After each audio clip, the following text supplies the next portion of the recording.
హంపీలో పౌర్ణమి వేడుకలు చాలా ప్రత్యేకమైనవి మరియు వైభవంగా ఉంటాయి.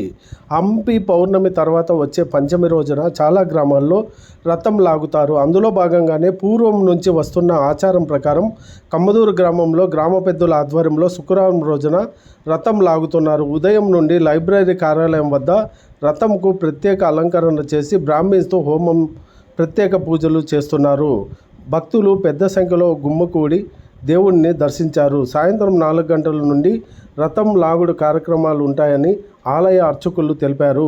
కమ్మదూరు మండల ప్రజలు రథం లాగుడు కార్యక్రమంలో పాల్గొని విజయం చేకూర్చాలని గ్రామ పెద్దలు తెలిపారు.